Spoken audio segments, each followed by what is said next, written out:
소액토지적금은 제가 왜 얘기를 하냐면 초보자들이 큰 돈 걸고 뭐 하기가 부담스럽고 근데 뭔가 해보고 싶어요. 네, 해보고 싶고 한 번은 네. 그럴 때 소액토지적금이 좋아요. 막 해보고 싶어 뭔가. 적금이라는 표현은 뭐냐면 결국 토지는요 단타는 좀 어려워요. 솔직하게 단타는 어려워. 그런데 큰 돈을 거기다 걸기는 싫어. 그래서 작은 돈을 누구에게는 작은 돈이 1,000만 원일 수도 있고 2천만 원일 수도 있는데 보통의 사람들은 작은 돈이 그냥 100, 200, 300, 500 이하 요 정도 금액으로 내가 소액 토지를 자꾸 사 모으는 거예요. 그런데 이걸 아무거나 사 모으면 증손자 갈 때까지도 그냥 수익이 안 돼. 그런 건 아니고 적어도 소액 토지 적금을 하려면 뭔가 가능성이 50%는 있어요. 그 가능성은 어디서 보냐? 얘가 예정도로가 나는 땅이다. 아니면 얘가 남의 땅에 진입로를 가로막고 있는 알박기 땅이다. 예?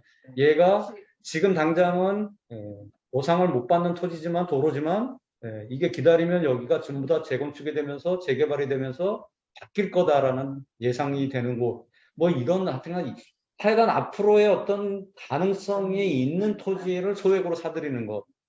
요게 소액 토지 적금입니다. 예를 들면 제가 첫 번째 소액 토지 적금이 양평에 있는 땅이었어요. 얼마 주고 사셨나요? 52만 원. 되게 소액이다. 저도 해보고 싶어요. 60평. 농로였어요. 농로. 논과 논 사이에 있는 도로. 근데 그거는 사실 아무도 원하지 않는 땅이죠. 네. 근데 제가 그거를 선택한 이유는 그 농로 끝에 나대지가 하나 있고 큰 게 하나 있고. 근데 그 나대지에 가는 유일한 통로가 그 농로. 그 나대지 소유자가 마음을 먹어야 돼. 무슨 마음을 먹어야 돼요? 건축의 마음을 먹어야 내 땅이 돈이 돼. 근데 대를 이어가면서도 그 땅의 소유자가 건축을 안 하면 그냥 나는 그냥 끝이야. 그런데 여하튼 간에 가능성이 있는 거잖아요. 52만 원 있어도 그만 없어도 그만.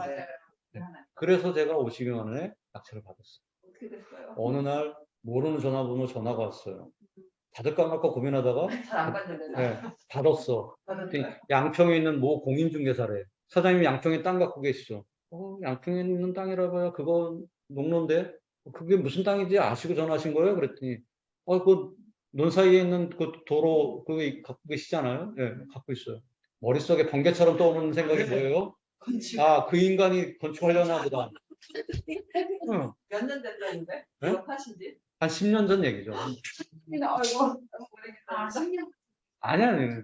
이 일이 10년 전 얘기라는 거예요. 땅을 산 지는 한 1년 반 정도 안 됐는데, 땅을 산 지 1년 반도 안 됐는데 연락이 온 거예요. 그래서 제가 뭐라 그러는지 아세요? 그분이 그 앞에 있는 나대지 땅 소유자가 건축하려고 하시는군요. 그랬더니, 어떻게 하셨어요? 그거밖에 없잖아요. 연락하실 일이. 하실 생각이 있냐? 할 생각 있죠. 얼마? 600만 원을 준대요. 600만 원. 60평에 600만 원을 준대. 근데 제가 뭐라는 줄 아세요? 10배 더 없네. 제가 뭐라는 줄 아세요? 아니요. 제가 그 공인중개사를 꼬셨어요. 얼마 받기로 하셨어요? 중개수수료. 중개수수료 얼마 받기로 했냐고 물어봤더니 그걸 왜 물어보세요? 제가 얼마 받기로 했는지 모르겠지만 무조건 2배 드릴게. 역시 유능하시네. 그랬더니 이분이 정말요? 정말요? 그러는 거예요. 정말로 2배 드릴게요. 100만 원 받기로 했는데 이분 진짜인지 거짓말인지는 땅 60평 600만 원짜리를 소개하면서 100만 원은 큰 돈이죠. 근데 제가 약속했잖아요. 2배 준다고. 200만 원 드릴게. 그랬더니 뭘 원하시냐요. 그래서 이거 2천만 원에 팔아주세요. 이분이 첫 마디가 그건 좀 그분이 얼마를 원했는데요. 200 준다 그러니까 다 털어놔. 600에 사달라 그랬대. 2천만 원 주기 전에 안 된다. 그랬더니 2천만 원에 팔아주시면 제가 200 드릴게. 그랬더니 이분이 한숨을 쉬면서 빨리. 조금 기다려 보세요. 예, 전화 끊었어. 다시 전화가 30분 만에 왔어. 사장님, 제가 최대한 노력했는데 600에서 1000만 원 더 올렸어요. 1600이 안 될까요? 괜찮네요. 그래서 제가 2000이야 되는데 그러고서는 들어줬어요. 그래서 만나서 1차 처리로 하고 했어요? 1600 받아가지고 그분한테 200 쏘고 주고. 1400 바로 그냥 1400. 남겼죠. 와, 오시면 얼마나 몇 배 이거? 멋있다, 멋있다. 거의 30배네. 근데 이런 거에 홀라당 넘어가시면 안 돼요. 네, 알았어요. 어쩌다 생기는 일이야. 뭐 양평에, 횡성에, 뭐 평창에 사놓는 거예요. 그냥 충주에 뭐 이런데. 그래서 우리나라에서 파본자는 걸 제일 잘 모른다고. 그런 땅들을 자꾸 사놓는 게 이게 우리 소액 씨를 토지 뿌리는 거네요. 씨 뿌리는 거지. 이게 제가 아까도 얘기했지만 매번 생기는 일이 아니에요. 네, 어쩌다. 어쩌다 생기는데 또 최근 3년 전에 그런 일이 있었어요. 제가 네. 5년 전에 제가 세종시에 2018년이요. 연기면 수산리 땅을 샀는데 그거 기획부동산 땅을 산 거예요. 기획부동산 뭔지 아시죠? 그냥 알고 샀죠. 두부모처럼 잘라놓은 거. 네. 네. 근데 거기는 도로 모양까지 만들어 놓은 기획부동산이에요. 그러니까 택지 모양의 45평, 도로 모양의 15평. 그래서 합쳐서 그것도 60평이야. 근데 이건 얼마에 샀냐면 200에 샀어. 어떻게? 화산자 공매에서. 아, 그래서 200에 사놨어. 근데 저는 그걸 왜 샀냐면 저는 항상 기준이 있거든요. 하여간 아까도 얘기했지만 돈이 될 만한 뭔가 건덕지가 있어야죠. 얘는 기획부동산인데 왜 제가 선택을 했냐면 연기면 수산이라는 것 때문에 했어요. 세종시가 이렇게 있는데요. 세종시의 서북 쪽이 연기면이에요. 그 다음에 정북 쪽이 연서면이에요. 그 다음에 동북 쪽이 연동면이에요. 그 다음에 우측이 북왕면이에요. 그 다음에 남측이 금남면이고 서쪽이 장군면이에요. 이게 세종시를 둘러싸고 있는 행정구역이에요. 근데 저는 연기면 수산이라는 소리를 듣자마자 이거 세종 행정중심 복합도시에서 5km 이내에 있는 땅이에요. 그게 상속지분이 나온 거예요. 근데 그 당시에 그들이 샀을 때는 2000평도 2천 얼마를 주고 산 거를 저는 200에 산 거예요. 그런데 저는 세종시에서 가까우니까 산 거잖아요. 네. 그 사람은 뭐 보고 산 거예요? 아무것도 모르고 산 거죠. 그냥 속은 거지. 근데 저는 세종시에 가까우니까 200만 원 못 얻어도 되겠다. 그래서 사놨는데 딱 3년이 지난 시점에 또 공인중개사 전화 온 거예요. 그 땅 팔으라고. 근데 사장님이랑 연락돼서 너무너무 좋아요. 감사해요. 왜? 나머지 사람들은 벌써 다 연락이 돼가지고 팔기로 돼 있는데 나만 못 찾아가지고 못 팔았다는 거예요. 여태까지. 평당 그것도 제가 200 주고 샀잖아요. 60평을. 근데 도로 모양의 집은 15평은 필요 없대. 택지 모양의 45평만 달래요. 뭐 어쨌든 평당 90만 원 정도. 5평. 3,900 몇만 4천만 원권인데 이게 처음에 얼마라고 했냐면 60만 원 준다는 걸 제가 90만 원으로 올린 거예요. 여기에도 재미가 있는 게 뭐냐면 달라는 대로 다 줄 수가 없잖아요. 60만 원에 지금 다 협의가 다 돼 있대. 공유자들이 벌써 다 협의를 했대. 그래서 제가 내려갔어요. 내려갔더니 진짜 반갑게 맞이해 주는 거예요. 왜? 이분들은 20몇 년 전에 기획부동산으로 사가지고 지금 이제 처음으로 팔 수 있는 기회가 온 거야. 20년 만에. 근데 본전보다 한 1.5배 더 받는 거예요. 그래도 남아 다행이에요. 그래도 남는 거니까 팔 수 있는 기회가 왔으니까 너무 기쁜 거예요. 제가 가니까 너무 좋은 거예요. 공유자 중에 한 명이 없어서 못 팔고 있었는데 도장만 찍으래. 근데 제가 그날 파토 내고 왔어. 왜요? 난 도장 못 찍는다. 너무 가격이 안 올라서. 이 가격은 못 판다. 저는 진짜 훨씬 더 싸게 샀으면서도 그 가격에 못 판다 그런 거예요. 제가 거기 가서 그렇게 배짱 부릴 수 있었던 건 뭐예요? 제가 주변 땅을 다 떼본 거예요, 등기를. 가격을 벌써 다 샀어, 얘네들이. 우리 것만 못 사고 있는 거 지금. 근데 이분들은 그런 걸 모르는 거예요. 상황을 모르는 거죠. 제가 거기서 파토 내고 오니까 전화가 빗발치게 오는 거예요. 너 때문에 우리 처음에 40만 원 준다는 걸 지금 60만 원으로 올려놨는데 그걸 파토 내고 가면 어떡하냐. 그래서 제가 전화 다시 주겠어요. 걱정하지 마셔라. 내가 100만 원 받아드리겠다. 기다려라. 기다려라. 그랬더니 무슨 자신감이냐. 응?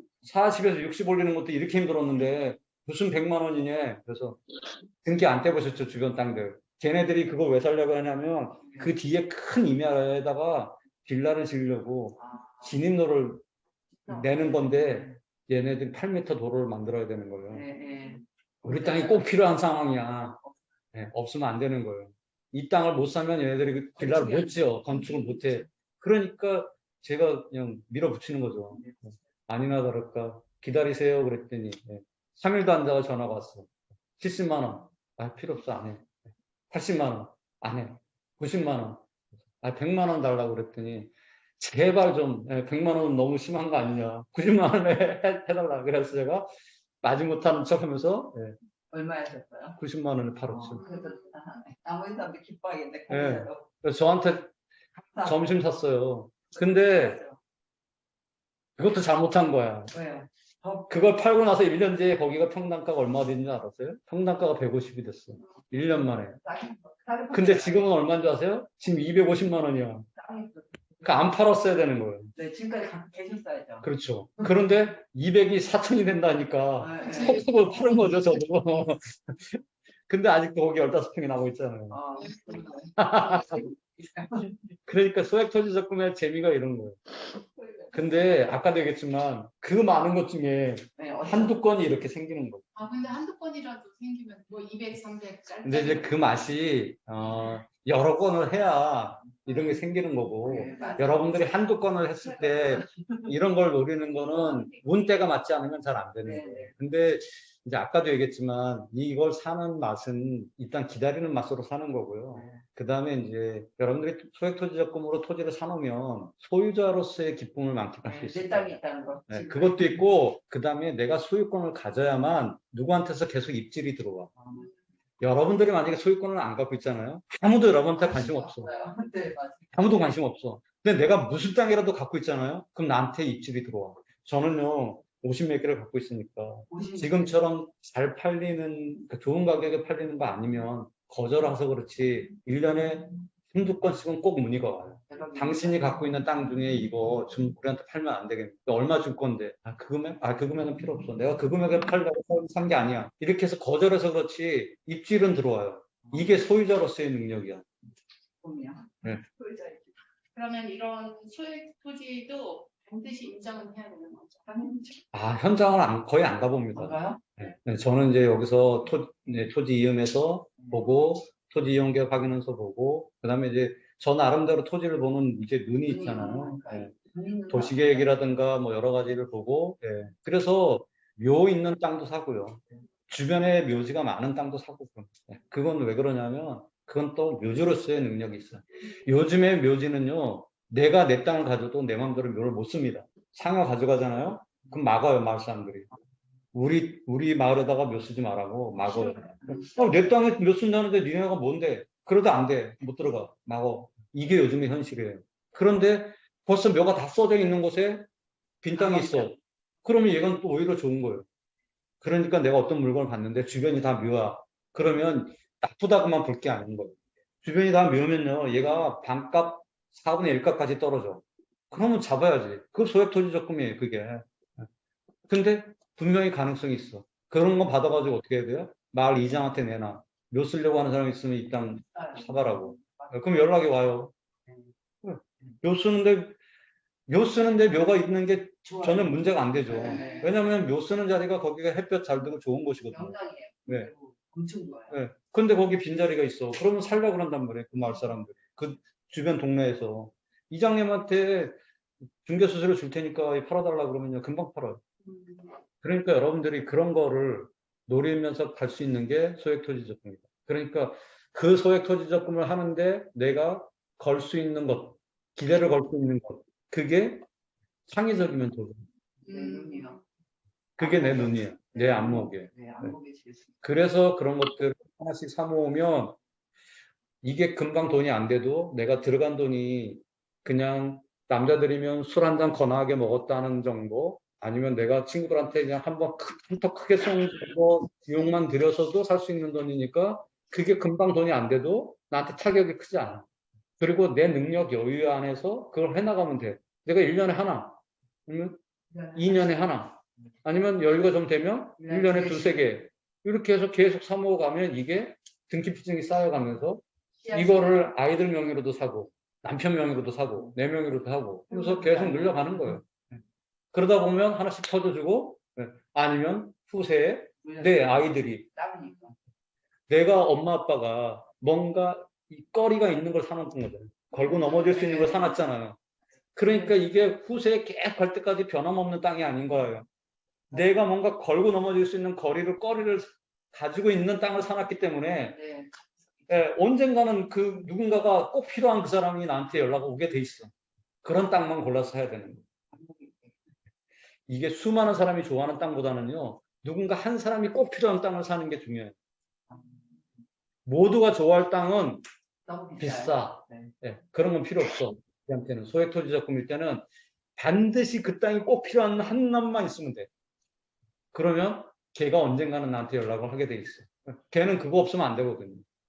그러니까 그런 거를 목표로 삼아서 여러분들이 사모으시면 그게 토지적금이다. 별게 아니다. 보석 같은 거. 거기서 이제 하나씩 더 나가면 이제 뭐 보상을 염두에 두고 살 수도 있고, 그 다음에 내가 뭐 토지 사용료를 청구할 수 있는 땅을 사둘 수도 있고, 이런 것들을 공부하면서 하나씩 거리를 늘려가는 방법이고, 공부를 안 해도 평범한 사람으로 봐도 얘는 뭐가 되겠다 싶은 것들은 가격만 싸면 사두는 게 소액 토지 적금이 될 수 있다. 제가 하는 수업은 온라인으로 신청하시는 분은 220만 원, 그러니까 200만 원의 부가세 별도, 강의 들면요. 오프라인으로 오시면 300만 원. 아니, 온라인은 줌으로 하는 건 아니고요. 여기에 이제 그동안 했던 강의를 여기다 다 올려놨어요.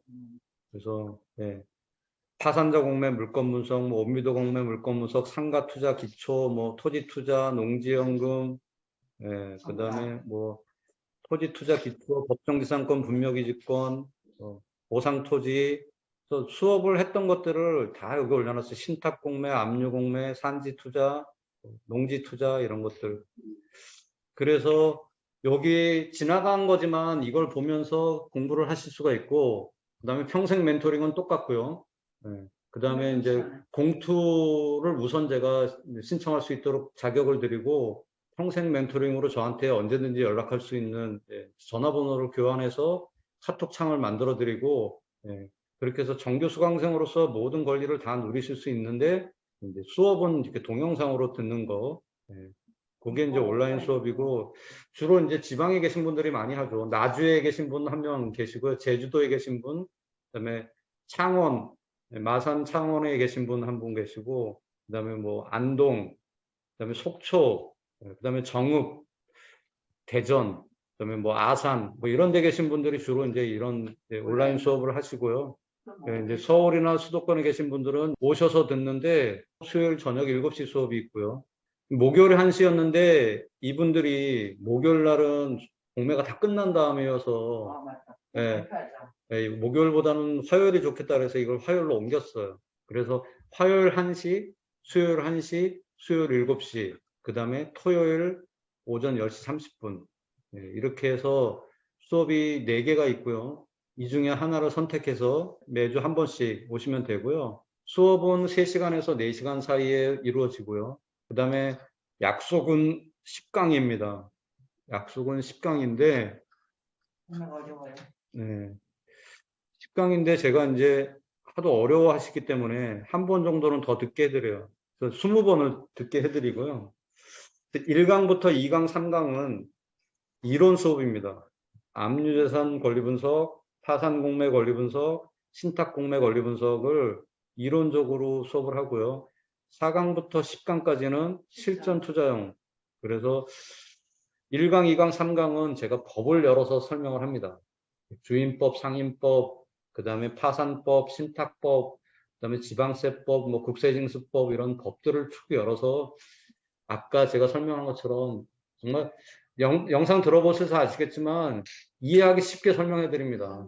초보자들이 쉽게 이해할 수 있도록 핵심 개념을 이해시켜 드립니다. 이게 외우는 공부가 아니에요. 법이 연결되어 있는 것들을 개념을 이해하고 봐야지만 이해가 되는 거예요. 그래서 법을 근거로 설명을 드립니다.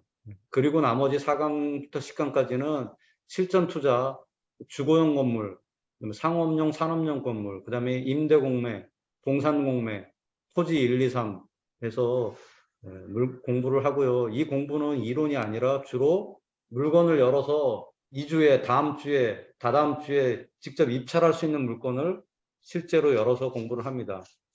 온라인으로 공부하시는 분은 지나간 물건으로 하니까 조금 아쉽기는 할 수도 있습니다. 그렇긴 한데 이런 물건들을 공부하다가 공투할 수 있는 물건을 만나게 되면 공투의 우선순위는 먼저 드립니다. 온라인으로 수업하는 분에게. 그래서 요즘은 주로 주차장 공투에 제가 집중하고 있습니다. 근데 저기 보면 중장비 기계 이런 거 보실 수 있으세요? 저는 좀 기계가 어려운데 중장비 뭐 이런 기계 같은 거는. 이런 기계를 보는 것보다는 주로 파는 데 집중합니다. 어떻게 하냐면 300에 사면 400에 팔고. 예.